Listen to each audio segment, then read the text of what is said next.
Hey guys, and welcome to the follow-up video on how to short Bitcoin. Yesterday I showed you how you can short Bitcoin on KuCoin, and today we will do the same on Binance. Feel free to watch the video from yesterday if you trade on KuCoin. There are 3 simple steps you have to take if you want to short Bitcoin. Step number 1 is to transfer collateral to our margin account. Step number 2 is we borrow Bitcoin and do our trades. After we have sold BTC, the market hopefully dipped a little so we can buy back the Bitcoin we owe, repay, and this way we complete step number 3.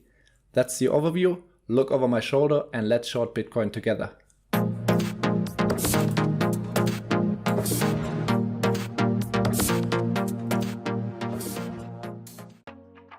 The first step is we go under trade and then hit margin.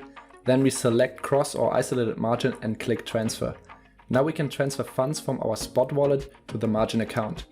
I'm gonna pick USDT and transfer it. With the collateral in our account, we now can borrow Bitcoin. Be careful that you don't borrow too much, because then the risk of being liquidated is higher.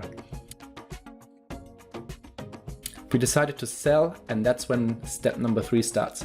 If the market drops, we buy back Bitcoin and click repay. And once we have done that, we made a small profit if the market went down. And yeah, that's how you short Bitcoin on Binance. It's a good strategy if you want to hedge your position or when you think that the market is overbought. I hope you enjoyed today's episode. Don't forget to subscribe, and in the next video I'm going to show you my strategy for a potential bear market.